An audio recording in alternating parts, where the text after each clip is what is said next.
সুপ্রিয় দর্শক শ্রোতা, এখন আমি আপনাদেরকে আমাদের মাইসপুরা বাজারের মানসম্মত একটা নাস্তার দোকান, পরোটার দোকান, আমাদের মীর হোসেন ভাই যেটার প্রোপাইটার, উনি বহুত বছর, প্রায় 18 বছর যাবত এই মাইসপুরা বাজারে পরোটা বিক্রি করেন এবং ওনার পরোটা এবং নাস্তা, ডাল, ডিম এগুলি খুবই মানসম্মত, পরিষ্কার পরিচ্ছন্ন পরিবেশে উনি পরিবেশন করেন। আমাদের মাইসপাড়া আড়তে পাইকাররা যখন মাছ বিক্রি করেন, মাছ বিক্রি করে যাওয়ার সময় ওনারা এখানে নাস্তা করে যান। বেশিরভাগ কাস্টমারই ওনার কাছে আসেন।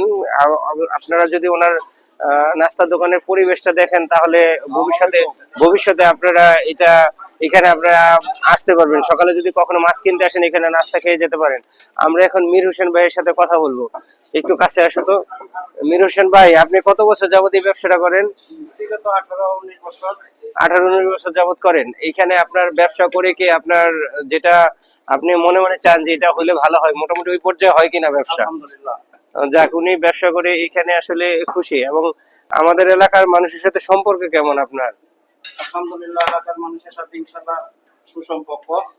হ্যাঁ, এখন আমরা ভাইয়ের মুখ থেকে শুনলাম সুসম্পর্ক। আমরা এমনিতে যারাই চলাফেরা করি, কেউ আসলে বলতে পারবে না যে ভাইয়ের আচার ব্যবহার কোনো দিক থেকে খারাপ। উনি খুবই ভালো একজন মানুষ।